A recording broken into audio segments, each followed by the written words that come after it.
તમને વેજીટેરિયનના નામે કોઈ નોનવેજ ખવડાવી દેતો અને આ નોનવેજ કોઈ સામાન્ય માણસ નહીં પરંતુ યોગ ગુરુના નામે દેશમાં પાખંડ કરતો વ્યક્તિ ખવડાવી દેતો, તમારી લાગણીઓ કેટલી દુભાશે। નમસ્કાર, હું છું કિશન કાટેલિયા અને આપ જોઈ રહ્યા છો ન્યૂઝ રૂમ। પતંજલિના નામે, યોગ ગુરુના નામે બાબા રામદેવે આ દેશની અંદર એન્ટ્રી લીધી। પહેલા તો યોગ શીખવાડ્યા, યોગ કરો, નિરોગ રહો, આવી મોટી મોટી વાર્તાઓ કરી, પરંતુ ધીમે ધીમે ધીમે ધીમે આ યોગ ગુરુ એ બાબા બિઝનેસમેન બની ગયા। આજે પતંજલિ નામની ખૂબ મોટી કંપની લઈ અને તેઓ દેશમાં બેઠા છે અને આ કંપનીનો વેપાર એ દેશમાં 5,000 કરોડ કરતાં પણ વધારેનું ટર્નઓવર છે। બાબા રામદેવ યોગ કરો, નિરોગ રહો, યોગ કરો, નિરોગ રહો સાથે સાથે રાજકીય વાતો કરી અને ઘણા બધાના વહાલા બની ગયા અને એમ કરતાં કરતાં બાબા રામદેવે આ દેશના લોકોને પોતાના પાખંડ વડે ઉલ્લુ બનાવવાનું શરૂ કરી દીધું।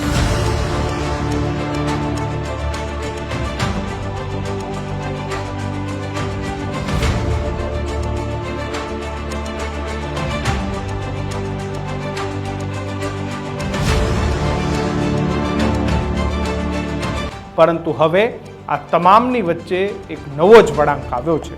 વાત જાણે એમ છે કે દિલ્હી હાઈકોર્ટની અંદર પતંજલિના નામે ફરિયાદ કરવામાં આવી છે અને આ ફરિયાદના પગલે દિલ્હી હાઈકોર્ટ દ્વારા તમામ લાગતા વળગતી પતંજલિ કંપની, તમામ લોકોને નોટિસ પાઠવવામાં આવી છે।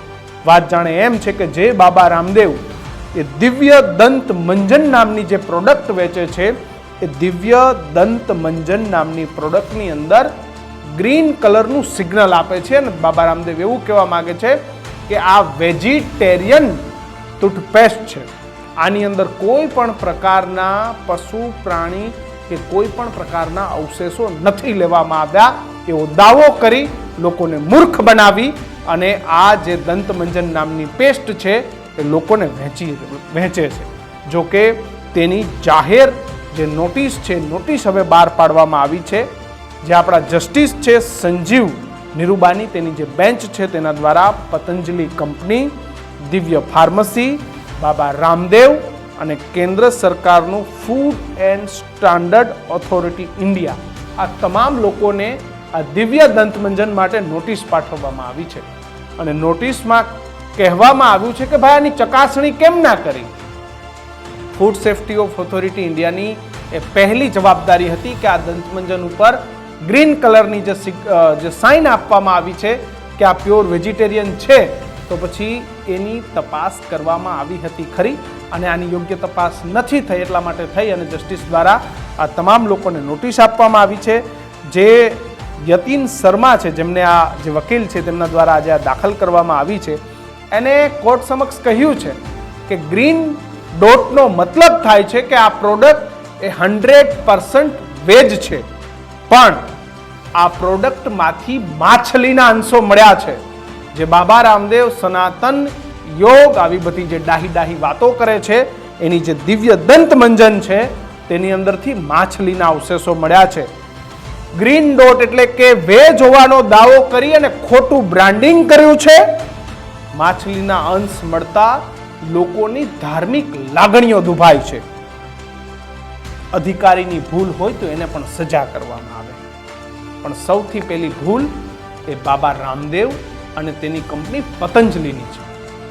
બાબા રામદેવ એ બાબા બિઝનેસમેન થયા, બાબા બિઝનેસમેન થયા બાદ હવે લોકોને વેજના બાને નોન વેજ ખવડાવી રહ્યા છે, પ્રોડક્ટમાં નોન વેજ પીરસી રહ્યા છે। શું આવા બાબાઓને આ દેશની અંદર સજા થશે ખરી? તમને લાગે છે કે આવા ઢોંગી, પાખંડી અને બિઝનેસમેન બાબાઓને ખરા અર્થમાં સજા થવી જોઈએ? તો કમેન્ટ બોક્સમાં ખાસ જણાવજો, કારણ કે ધર્મના નામે, યોગના નામે, ભારતીય સંસ્કૃતિના નામે મોટા મોટા ધંધાઓ કરી નાખ્યા છે। જો મારા વિડીયો તમને ગમતા હોય તો આજે જ અમારી યુટ્યુબ, ફેસબુક અને ઇન્સ્ટાગ્રામ ચેનલ ન્યૂઝરૂમ ગુજરાતને લાઇક કરજો, શેર કરજો, ફોલો કરજો। નમસ્કાર।